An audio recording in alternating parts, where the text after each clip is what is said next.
Hello everyone, मैं मोनिका सिंह आप सबका स्वागत करती हूँ आपके अपने यूट्यूब चैनल हिंदी ज्ञान सागर पर। तो आज मैं आप सबके लिए लेकर आई हूँ हिंदी का एक नया प्रैक्टिस सेट, जो ऐसे इसमें ऐसे प्रश्न हैं जो पहले परीक्षाओं में पूछे गए हैं और आगे पूछने की संभावना है। तो चले शुरू करें आज की क्लास। देखें, आज का पहला क्वेश्चन दिया गया है कि वर्णों के समुदाय को क्या कहते हैं। तो बताएंगे कि जो वर्णों का समुदाय होता है उसे हम क्या कहते हैं। तो देखो, इसमें ऑप्शन 4 दिए गए हैं। क्या वर्णमाला कहते हैं, सर्वनाम कहते हैं, अक्षर कहते हैं, या फिर मैं कहूँ कि क्रिया कहते हैं, या क्या कहते हैं, क्रिया कहते हैं। तो देखो, वर्णों को जो समुदाय को हम क्या कहते हैं, उसको कहते हैं, देखो हम वर्ण क्या कहते हैं, उसको कहते हैं हम वर्णमाला। यानी कि ऑप्शन नंबर कौन सा है, इसमें हमारा पहला वाला सही होगा। या फिर हम क्या है, इसकी परिभाषा कैसे बोलते हैं वर्णमाला कि जो वर्णों के व्यवस्थित समूह को हम क्या कहते हैं, उसको हम क्या कहते हैं, वर्णमाला कहते हैं। क्या कहेंगे, उसको हम वर्णमाला। और देखो, किसको, जो मतलब हमारे वर्ण होते हैं ना, क्या वर्ण को ही हम क्या कहते हैं, वर्ण को ही हम क्या अक्षर कहते हैं। किसको, वर्णों को ही हम क्या बोलते हैं, अक्षर बोलते हैं। अच्छा, अगर मैं कहूँ कि सर्वनाम किसे कहते हैं, या फिर मैं क्रिया किसे कहते हैं, क्या सर्वनाम किसे कहते हैं, या मैं कहूँ क्रिया किसे कहते हैं। तो देखो, सर्वनाम हम उसे कहते हैं कि जो मतलब संज्ञा के स्थान पर प्रयुक्त, क्या बोला मैंने, कि संज्ञा के स्थान पर प्रयुक्त होने वाले शब्दों को हम सर्वनाम कहते हैं। अच्छा, अगर मैं कहूँ कि क्रिया किसे कहते हैं, देखो क्रिया हम उसे कहते हैं कि जिस शब्द से किसी कार्य का होना, या मैं कह दूं करना पाया जाता है, तो उसको हम क्या कहते हैं, उसको हम क्रिया कहते हैं। क्या बोलेंगे, क्रिया। तो देखिए अगला प्रश्न, ठीक, अगला प्रश्न दिया गया है कि व्याकरण की दृष्टि से प्रेम शब्द क्या है। तो बताएंगे जी, मतलब प्रेम शब्द क्या है। क्या प्रेम हमारा क्रिया होगा, भाववाचक संज्ञा होगा, या मैं कहूँ विशेषण होगा, या फिर मैं कहूँ क्या अव्यय होगा, क्या होगा, या फिर मैं कहूँ कि अव्यय होगा। तो देखो, ये होगा हमारा, क्या बोला है कि प्रेम शब्द बताना है, प्रेम शब्द क्या है। तो देखो, प्रेम जो है ये होगा हमारा एक भाववाचक संज्ञा। ऑप्शन नंबर कौन सा होगा, ऑप्शन नंबर होगा इसमें हमारा बी वाला सही, कि जो प्रेम शब्द है ये क्या है, मतलब एक भाववाचक संज्ञा होगी। ठीक है, तो देखिए आगे देखें अगला प्रश्न क्या है, तो देखते हैं। देखो, अभी बताया था मैंने, क्रिया किसे कहते हैं कि जिस कार्य का करना या होना पाया जाता है, तो उसे हम क्या कहते हैं, क्रिया कहते हैं। ठीक है, अच्छा, विशेषण, जिस शब्द की यानी कि जो विशेषता बताई जाती है उसे हम क्या कहते हैं, विशेषण। आगे देखते हैं, अगला प्रश्न दिया गया है कि विधात्री शब्द का पुल्लिंग रूप क्या होगा। तो बताएंगे, जो मतलब विद्यार्थी, क्या लिखा है कि विद्यार्थी का शुद्ध यानी कि मतलब पुल्लिंग बताना है। क्या दाता होगा, दात्रा होगा, नेता होगा, या फिर विधाता होगा। किसका बताना है, विधात्री का। तो इसका मतलब पुल्लिंग बताना है, विधात्री शब्द का क्या बताना है, पुल्लिंग बताना है, पुल्लिंग। तो बताएंगे इसका पुल्लिंग क्या होगा। तो देखो, इसका जो पुल्लिंग होता है वो होता है क्या, विधाता। क्या हो जाएगा, विधाता। ठीक है, क्या हो जाता है इसका पुल्लिंग, विधाता होगा। अच्छा, मैं कहूँ कि अच्छा, दाता का पुल्लिंग क्या होगा, मतलब दाता तो एक पुल्लिंग शब्द है, क्या है, पुल्लिंग। अच्छा, मैं कहूँ कि दाता का जो स्त्रीलिंग होगा वो क्या होता है, दाता का होता है दात्री। क्या बन जाएगा, दाता का हो जाएगा दात्री। ये क्या है, इसका पुल्लिंग हो जाएगा। ठीक है, मैं कहूँ कि धात्री, तो देखो किसका हो जाएगा, धात्री, मतलब धात्रा दिया गया है, क्या, धात्रा। तो इसका जो मतलब स्त्रीलिंग हो जाएगा क्या, धात्री। क्या हो जाएगा, ये जो है ये धात्रा दिया गया है, इसका जो हो जाएगा वो हो जाएगा धात्री, इसका पुल्लिंग। ठीक, अच्छा, नेता का क्या होता है, नेता का अगर मैं कहूँ तो नेता का होगा नेत्री। क्या हो जाएगा, नेता का जो स्त्रीलिंग हो जाएगा वो हो जाएगा नेत्री। आगे देखते हैं अगला प्रश्न, दिया गया है कि इनमें से कौन सा शब्द एक वचन और बहुवचन दोनों में समान रहता है। तो बताएंगे, यानी कि जो मतलब एक वचन और किसमें बहुवचन दोनों में जो समान रहता है, इनमें कौन सा शब्द है। क्या होगा, कथा होगा, सरसों होगा, लता होगा, या मैं कह दूं कि कुटी होगा। क्या होगा, कुटी होगा। तो देखो, इसमें ऑप्शन नंबर दिया गया है क्या, सरसों। ऑप्शन नंबर है बी वाला सही, कि जो सरसों शब्द है ये एक वचन और बहुवचन दोनों में समान होता है। कैसा होता है, दोनों में समान होता है। अच्छा, मैं कहूँ कि कथा, बताएंगे कथा कैसा शब्द है, एक वचन है या बहुवचन। देखो, कथा क्या है, कथा हमारा एक वचन है, इसका जो बहुवचन बनेगा वो बनेगा कथाएं। क्या बन जाएगा, इसका बहुवचन बन जाएगा कथाएं। ठीक है, ये होगा इसका बहुवचन, सरसों हो गया। अच्छा, लता क्या है, लता हमारा एक वचन है, इसका बहुवचन कैसे बनाएंगे। तो देखो, इसका जो बहुवचन बनेगा वो बनेगा हमारा ऐसे करके, ठीक है, ये होगा बहुवचन। अच्छा ये क्या है, कुटी, कुटी एक वचन है, और बहुवचन कैसे बनाएंगे, कुटिया, कैसे बना देंगे इसका, बहुवचन बनेगा इसका कुटिया, ये क्या हो जाएगा इसका बहुवचन। आगे देखते हैं अगला प्रश्न।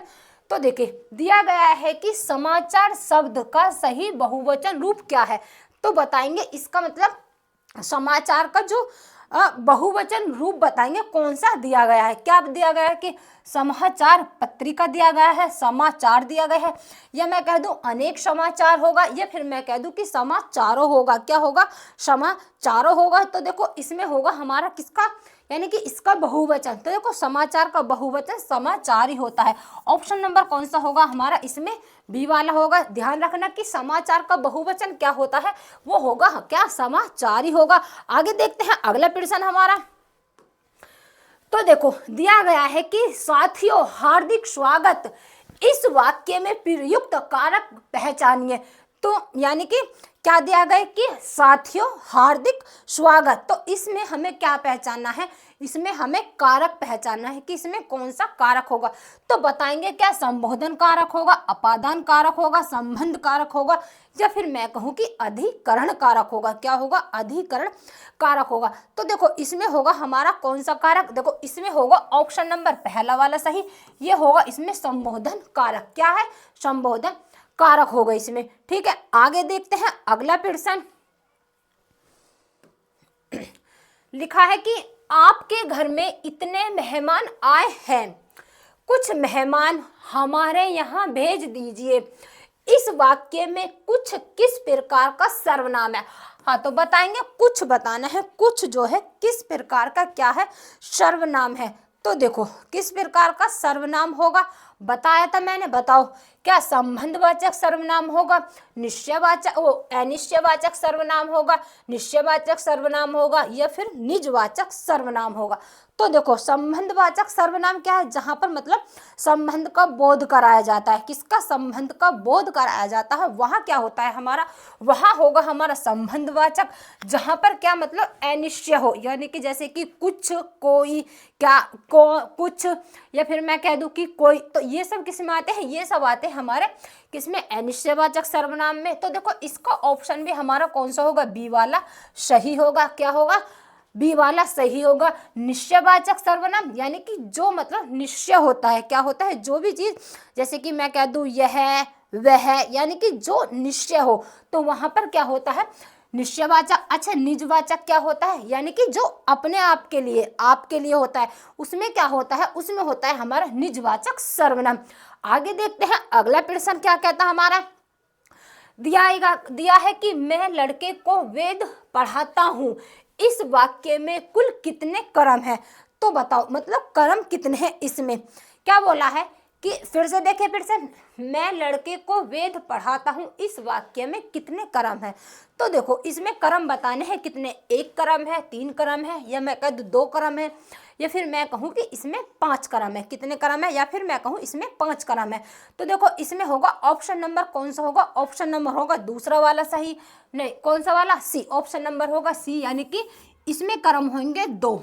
क्यों, उनको कितने कर्म होंगे, इसमें 2 कर्म होंगे। क्या लिखा है कि मैं लड़के को क्या वेद पढ़ाता हूं, पहला कर्म इसमें क्या होगा, लड़का होगा, पहला कर्म क्या होगा इसमें, लड़का होगा। अच्छा मैं कहूं कि दूसरा कर्म क्या है, दूसरा कर्म होगा इसमें वेद। क्या होगा, दूसरा कर्म कौन सा हो जाएगा इसमें, वेद। क्या हो जाएगा, दूसरा कर्म हो जाएगा इसमें वेद। तो इसमें कितने कर्म होंगे, इसमें होंगे हमारे 2 कर्म। क्या होंगे, इसमें होंगे हमारे कितने कर्म, 2 कर्म, ठीक है, ठीक है। अच्छा अगर मैं कहूं कि मतलब जिसमें 2 कर्म होते हैं वह कौन सी क्रिया होती है, देखो उसे बोलते हैं हम द्विकर्मक क्रिया को, क्या बोलते हैं उसको, द्विकर्मक क्रिया। या मैं कहूं कि द्विकर्मक क्रिया से किसे बोलते हैं कि जिसमें 2 कर्म होते हैं उसे हम द्विकर्मक क्रिया बोलते हैं। आगे देखते हैं अगला प्रश्न। तो देखो दिया गया है हमारा अगला प्रश्न, विशेषण की भी विशेषता बताने वाले शब्द क्या कहलाते हैं। तो बताएंगे जो शब्द विशेषण की भी क्या विशेषता बताते हैं तो उन्हें हम क्या कहते हैं। तो विधेय विशेषण कहते हैं, प्रय विशेषण कहते हैं, क्रिया विशेषण कहते हैं, या फिर मैं कहूँ कि उद्देश्य विशेषण कहते हैं। क्या कहते हैं, उद्देश्य विशेषण कहते हैं। तो देखो उसे हम कहेंगे क्या, प्रविशेषण। ऑप्शन नंबर कौन सा होगा, बी वाला सही, कि जो शब्द विशेषण की भी विशेषता बताते हैं उन्हें हम क्या कहते हैं, प्रविशेषण कहते हैं। आगे देखते हैं अगला प्रश्न। तो देखो दिया गया है कि विशेषण मूलतः कितने प्रकार के होते हैं, तो बताएंगे जो मतलब विशेषण है वो कितने प्रकार के होते हैं। तो देखो कितने के होते हैं, 4 के, 7 के, 5 के, या फिर मैं कहूँ 6 के, कितने होते हैं, या फिर 6 प्रकार के। तो देखो जो विशेषण होते हैं वो कितने प्रकार के होते हैं, विशेषण होते हैं हमारे यानी कि कितने के, 4 प्रकार के। ऑप्शन नंबर होगा कौन सा, पहला वाला सही। कौन सा होगा, पहला वाला सही। अच्छा कौन कौन से होते हैं, तो देखो पहला कौन सा विशेषण होगा हमारा,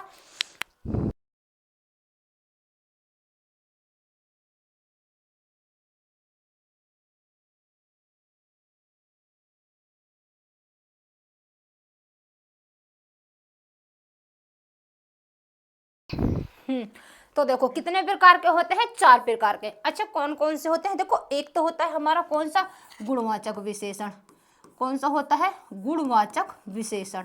ठीक है। अच्छा मैं कहूँ कि गुणवाचक होगा। दूसरा कौन सा, दूसरा होता है हमारा संख्यावाचक विशेषण।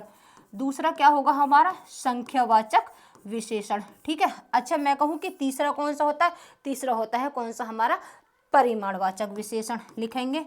तीसरा कौन सा होता है, एक मिनट,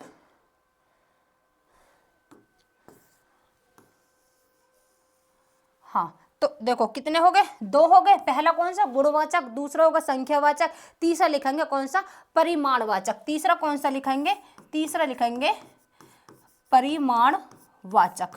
ठीक है। कौन सा होगा, परिमाणवाचक। अच्छा मैं कहूँ चौथा, चौथा कौन सा होगा, चौथा होगा हमारा सार्वनामिक विशेषण। कौन सा हो जाएगा, चौथा हो जाएगा हमारा सार्वनामिक विशेषण। तो देखो सार्वनामिक विशेषण, तो विशेषण के कितने प्रकार होते हैं, विशेषण के होते हैं 4 प्रकार। कितने, 4 प्रकार। अच्छा मैं कहूँ कि परिमाणवाचक के कितने विशेषण होते हैं, प्रकार होते हैं, देखो इसके होते हैं 2। कौन कौन से, एक तो होता है कौन सा हमारा निश्चित परिमाणवाचक, और दूसरा होता है हमारा कौन सा, अनिश्चित परिमाणवाचक। ठीक है। अच्छा मैं कहूँ सार्वनामिक के कितने होते हैं, तो देखो सार्वनामिक के भी 2 होते हैं। एक तो होता है मूल सार्वनामिक विशेषण, और एक होता है हमारा यौगिक सार्वनामिक विशेषण। कौन सा, यौगिक होता है, एक होता है मूल। ठीक, ठीक है। एक होता है मूल सार्वनामिक विशेषण, एक होता है कौन सा, यौगिक सार्वनामिक विशेषण। तो इसके भी कितने भेद प्रकार होते हैं, 2। आगे देखते हैं अगला प्रश्न। देखो दिया गया है कि गुणवाचक और संख्यावाचक निम्नलिखित में से कितने, किसके भेद है, तो बताएंगे गुणवाचक और संख्यावाचक निम्नलिखित में से किसके भेद है, क्या संज्ञा के हैं, विशेषण के हैं, क्रिया के हैं, या फिर मैं कह दूं किसके, सर्वनाम के हैं, किसके हैं, या फिर ये सर्वनाम के हैं, किसके भेद हैं ये दोनों।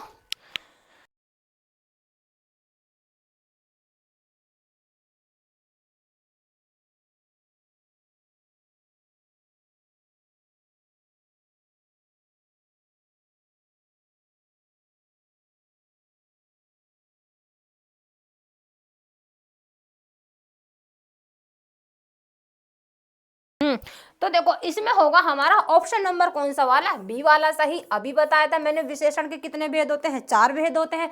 तो ये दोनों किसके भेद होंगे, ये होंगे हमारे किसके, विशेषण के। ठीक है। आगे देखते हैं अगला प्रश्न क्या है हमारा। हाँ तो देखो लिखा है कि,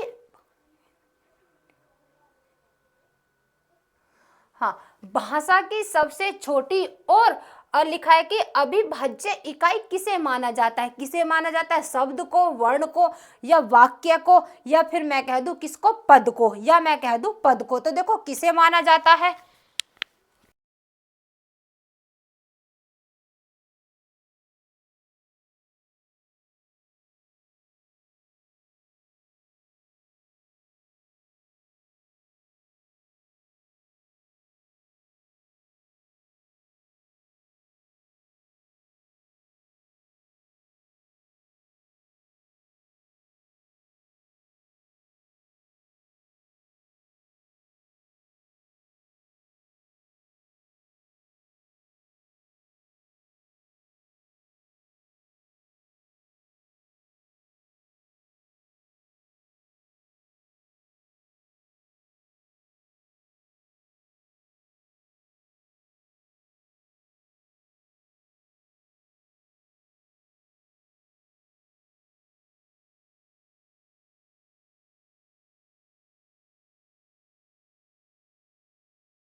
हाँ, तो देखो इसमें कौन सा ऑप्शन होगा कि लिखा है भाषा की सबसे छोटी और अविभाज्य इकाई किसे माना जाता है। तो देखो वो माना जाता है वर्ण को। किसे माना जाता है? वर्ण को माना जाता है। ऑप्शन नंबर कौन सा होगा हमारा?